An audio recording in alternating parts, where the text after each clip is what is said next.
Перад арганізацыяй алімпійскіх гульняў 1912 года улады Швецыі доўга спрачаліся, ці варта ўвогуле ўключаць футбол у праграму спаборніцтваў, таму што ён яшчэ не быў папулярны ва ўсім свеце.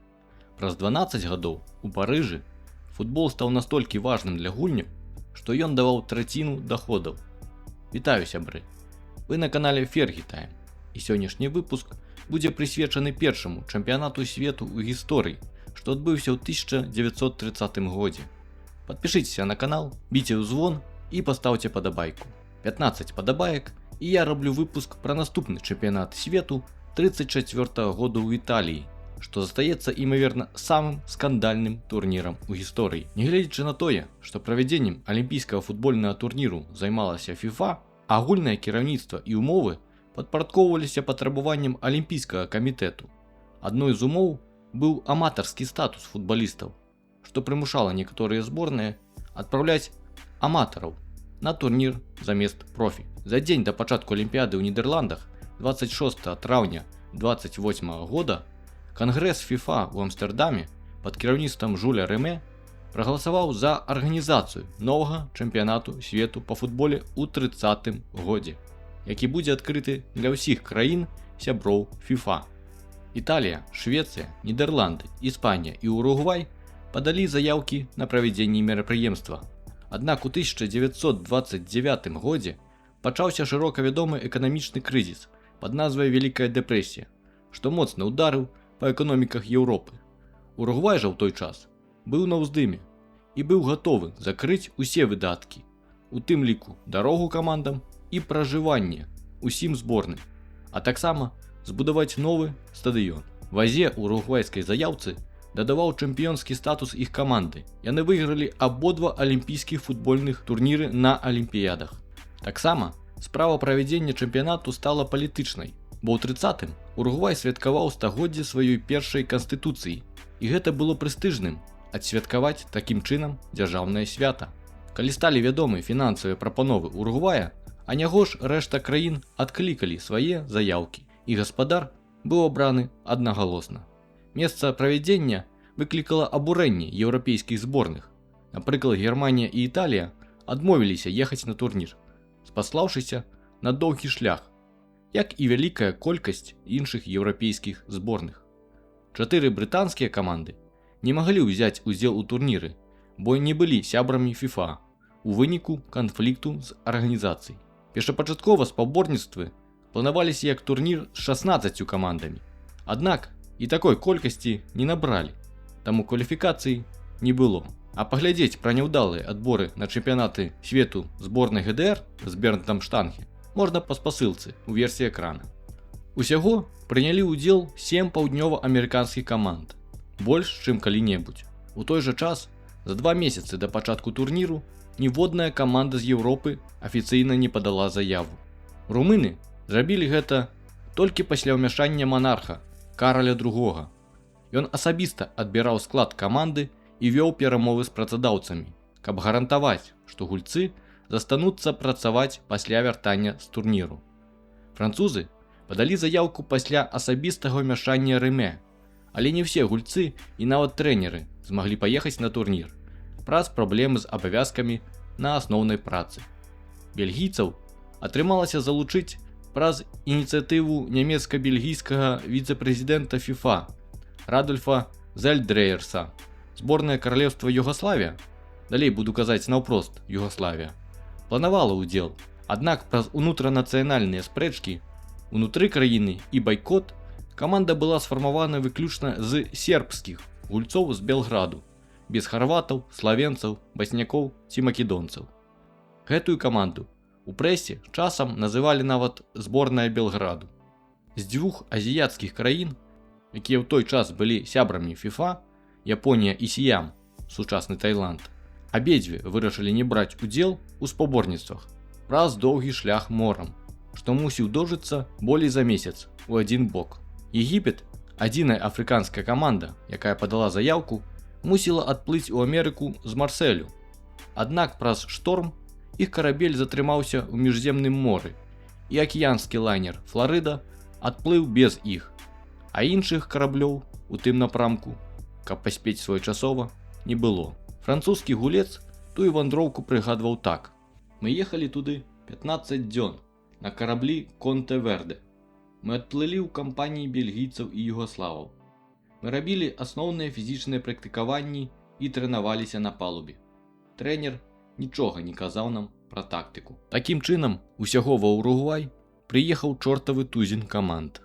Усе матчы праходзілі ў сталіцы Монтевідеа на 3 стадыёнах: Сентэнарыя, Посітас і Гранд Парк Цэнтрал. Сентэнарыя, што перакладаўся як стадыён стагоддзя, на 90 000 быў пабудаваны імігрантамі рабочымі за рэкордныя 9 месяцаў для турніру і ў гонар свята. Ён быў найбольшым стадыёнам за межамі Брытаніі. Першапачаткова там мусілі адбыцца ўсе матчы, аднак доўгая залева, што абрынулася на горад, перашкодзіла своечасоваму завяршэнню будоўлі, і 8 гульняў правялі на 2 іншых стадыёнах. Каб паспець у тэрміны, 1100 будаўнікоў працавала ў 3 змены у залеву і ў брудзе. Было выкапана 160 000 кубаметраў зямлі. Існуе таксама зброчная легенда, што нібыта праз спешку і маштабы заліўкі бетону некаторыя працоўныя, што загінулі ў выніку няшчасных выпадкаў, былі пахаваныя прама ў падмурку або сценах стадыёна. Аднак гісторыкі лічаць гэтыя чуткі міфамі, але хто яго ведае? Было б балота, а чэрці знойдуцца. Праз няпэўнасць колькасці ўдзельнікаў лёсаванне груп правялі толькі пасля прыезду каманд ва Уругвай, што мела рацыю праз спазненне Егіпту на карабель. Таму падчас доўгай вандроўкі каманды не ведалі сваіх супернікаў. А паглядзець пра катастрафічную вандроўку каманды Манчестер Юнайтед у 58 годзе можаце па спасылцы ў версіі экрана. Склад груп вызначылі за 2 дні да пачатку турніру 11 ліпеня 30 году. Чортавы тузін каманд быў падзелены на 4 групы. У першай было 4 зборных, а ў астатніх па 3. Усе групы гулялі па кругавой сістэме з кожнай зборнай, і 4 пераможцы груп выходзілі ў паўфінал. Уругвай, Аргенціна, Бразілія і ЗША былі сеянымі і трапілі ў розныя групы. За перамогу давалі 2 ачкі, за нічыю – 1. У першай групе з 4 каманд у дэбютнай гульні 13 ліпеня Францыя разграміла Мексіку 4-1, яшчэ ў першым тайме забіўшы тройчы. Гістарычны першы гол на чэмпіянатах свету забіў Люсьен Ларан, што пазней прыгадваў яго так: «Мы гулялі з Мексікай, ішоў снег, бо ў паўднёвым паўшар'і была зіма. Адзін з маіх таварышаў па камандзе аддаў мяч у цэнтр, і я ўважліва сачыў за яго траекторыяй, ляснуўшы з лёту правай нагой. Усе былі задаволены, але мы не каталіся па зямлі. Ніхто не разумеў, што ствараецца гісторыя. Хуткі поціск рукі, і мы працягнулі гульню. І ніякіх бонусаў. У тыя часы мы ўсе былі аматарамі да самага канца». Праз 2 дні Францыя мінімальна саступіла Аргенціне. Еўрапейцы былі вымушаны гуляць у меншасці, бо брамнік Алекс Тепо пакінуў поле пасля ўдару нагой у твар. Замен тады не было, і яго месца заняў палявы гулец. Французы трымаліся да 81 хвіліны, калі Монці забіў з штрафнога. Таксама адбыўся скандал з судзействам, бо бразільскі арбітр даў фінальны свісток на 6 хвілін раней. Гульня аднавілася толькі пасля пратэстаў французаў. На наступны дзень Чылі разграміла Мексіку, а 19 ліпеня французы саступілі мінімальна чылійцам. Гульня была адметная тым, што брамнік еўрапейцаў Тепо адбіў першы пенальці ў гісторыі турніру. Такім чынам, калі французы згулялі ўсе 3 гульні, аргентынцы згулялі толькі адну. У сваёй другой гульні аргентынцы разграмілі Мексіку. У гульні было прызначана 5 пенальці, 3 ў бок Мексікі і 2 ў бок Аргенціны. Арбітрам быў трэнер зборнай Балівіі, бо бракавала рэферы. Рэалізавалі толькі па адному пенальці. Яшчэ адзін з галоў Мексіка забіла з дабівання. Пасля суддзя прызнаўся, што прызначаў іх, бо хацеў быць справядлівым, але зрэшты заблытаўся і выклікаў абурэнне ўсіх бакоў. Аргентына перамагла 6-3 з хет-трыкам Гільерма Стабеле і без капітана Ферейры, што вярнуўся на радзіму здаваць юрыдычны экзамен. Перад заключнай гульнёй чылійцы і аргентынцы мелі роўную колькасць балу. Іх трэнерам было 29 і 27 паведна. Гульня стала сапраўднай бойкай, у якую ўмешвалася паліцыя праз жорсткую гульню Аргентыны. Перамаглі небесна-блакітныя 3-1, а Гільерма Стабеле зрабіў дубль за 2 хвіліны. Пасля гульні гатэль з аргентынцамі ахоўвала паліцыя праз агрэсіўных фанатаў Уругвая, адкуль і бярэ карані іх супрацьстаяння. У другой групе, ужо ў першым матчы, Зборная Белграду нечакана абыграла Бразілію, што здолела адквітаць толькі адзін мяч 2-1. Узрост югаславаў быў не болей 22 гадоў. Бразільцаў ж прадстаўлялі не наймацнейшыя гульцы праз канфлікт між штатамі, і ў камандзе былі гульцы выключна з Рыа-дэ-Жанейра. Праз 3 дні сербы знішчылі ў другім тайме Балівію, што ніколі дагэтуль не перамагала ўвогуле, аднак пратрымалася гадзіну 4-0. На гульні было не болей 2000 гледачоў. У нічога не вырашаючым матчы бразільцы таксама разграмілі балівійцаў 4-0. Югаславы сталі адзінай еўрапейскай зборнай, што трапіла ў паўфінал. У трэцяй групе румыны ў дэбютнай гульні разабраліся з Перу, забіўшы самы хуткі гол праз 50 секунд гульні, а пасля рэалізаваўшы колькасную перавагу пасля першага выдалення ў гісторыі. Заўзятараў рэальна было каля 300 чалавек. Стадыён стагоддзя быў адкрыты толькі 18 ліпеня, на 5-й дзень чэмпіянату. Кажуць, што ў дзень адкрыцця бетон на трыбунах быў яшчэ вільготным, а некаторыя ўчасткі дасушвалі пры дапамозе электрычных печак і жароўняў прама перад прыходам гледачоў. Вядома ж, першы матч на ім згуляў Уругвай. На дабудаваным стадыёне гаспадары выйгралі свой дэбютны матч, абгуляўшы мінімальна Перу з папярэднімі святкаваннямі дзяржаўнага свята. Уругвай атрымаў шмат крытыкі ад прэсы праз сціплую перамогу. Перад гульнёй яны 4 тыдні сядзелі ў трэніровачным лягеры, а іх брамнік быў выключаны з складу за наведванне жонкі. У другой гульні гаспадары лёгка разграмілі Румынію 4-0 за 35 хвілін і выйшлі ў плэй-офф. У чацвёртай групе зборная ЗША выйграла абедзве гульні з аднолькавым рахункам 3-0. Развонкавы выгляд гульцоў, што былі сапраўднымі асілкамі, амерыканцы атрымалі мянушку штурхальнікаў ядра. 6 гульцоў мелі брытанскае паходжанне і вялікі футбольны досвед, але былі грамадзянамі штатаў, што ўжо тады выклікала вялікія спрэчкі. У апошняй, нічога не вырашаючай гульні, Парагвай перамог Бельгію. Лёсавання плэй-офф не было, і было вызначана загадзя, пераможцы якіх груп згуляюць між сабой. Існуе версія наконт падтасоўкі, каб Аргентына і гаспадары сустрэліся не раней фіналу. Першы паўфінал між амерыканцамі і Аргенцінай адбыўся на багністым ад залевы полі і з тэмпературай ля нуля. Ужо на 10-й хвіліне ЗША страцілі Рафаэля Трэйсі праз пералом нагі і засталіся ў меншасці. На 20-й хвіліне Монці адкрыў лік, але амерыканцы трымаліся, пакутуючы ад траўм.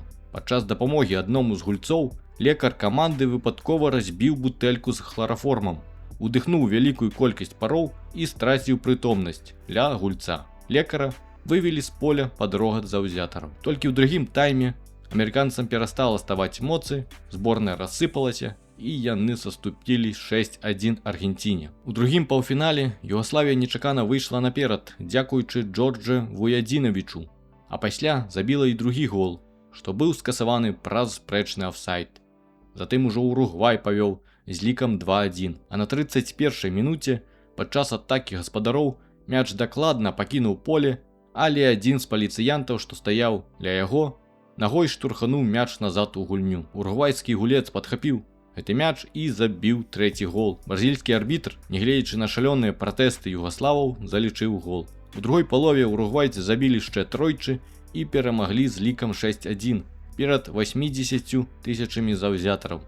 А Педру Сеа аформіў хэт-трык. Першапачаткова гульні за трэцяе месца не планавалася, але каб зарабіць болей грошай, яе прапанавалі правесці. Аднак югаславы былі настолькі абураныя судзействам, што ў знак пратэсту адмовіліся гуляць матч за трэцяе месца супраць ЗША. Таму трэцяе месца у статыстычных дадзеных аддаюць штатам праз лепшую розніцу мячоў. Фінал Уругвая супраць Аргентыны 30 ліпеня паўтарыў сустрэчу мінулых алімпійскіх гульняў 28-га, калі Уругвай у перайграванні быў мацней 2-1. Ад 10 до 15 тысяч аргентынцаў адправіліся на матч з Буэнос-Айрэса ў Монтэвідэа з баявым крыкам «Перамога або смерць». Аднак толькі частка з іх змагла трапіць на бераг праз калапс працы порта. Вельмі імаверна, што сярод тых аргентынцаў маглі быць і беларусы. Справа ў тым, што ў міжваенны час з заходняй Беларусі у Аргентыну эмігравала ад 10 до 20 тысяч чалавек. І на 30-й год гэты працэс быў у самым разгары. Міграцыя насіла аграрны характар і заахвочвалася ўладамі другой польскай рэспублікі. Так што цалкам магчыма, што нехта з нашых землякоў і мог трапіць нават на той першы чэмпіянат свету. На стадыёне заўзятараў абшуквалі на наяўнасць зброі і канфіскавалі каля 1600 рэвальвераў. Ці канфіскавалі ў некага крыўду, што беларусы заўсёды носяць з сабою, не паведамлялася.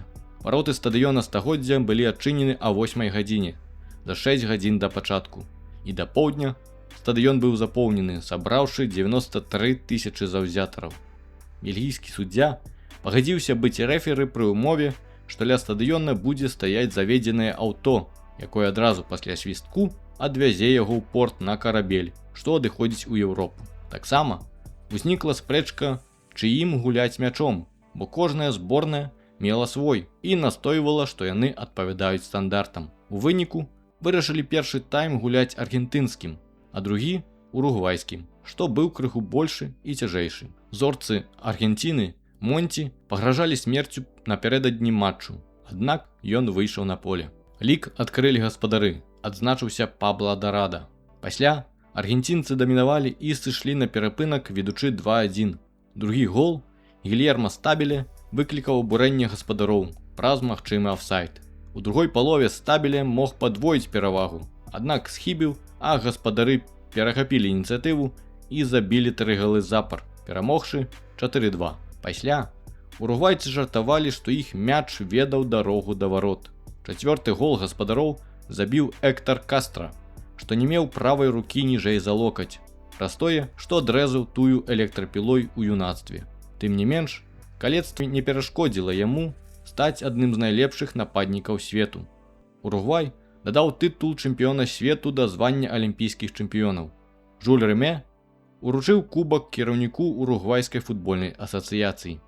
Пазней узнагарода атрымала імя Кубак Жюля Рымэ і мела вагу амаль 4 кілаграмы. Выпуск з 5 цікавымі фактамі пра Кубак Англіі можаце глянуць па спасылцы ў версіі экрану. Наступны дзень быў абвешчаны нацыянальным святам ва Уругвае. У Буэнас-Айрэсе натоўп кідаў камяні ў консульства Уругвая. Пералік усіх чэмпіёнаў свету можаце паглядзець у кнізе «Чэмпіёны свету па футболе 1930-2006» Вітаўта Рудніка. Спасылку на яе пакінуў у каментарах. Яна ёсць у вольным доступе. Сябры, я дзякую тым, хто даглядзеў гэты выпуск да канца. Напішыце гнеўны або добры каментар пад гэтым відэа. Не вельмі важна пачуць вашае меркаванне. Гэта істотна дапаможа прасоўванні беларускамоўнага кантэнту. Ну а пакуль.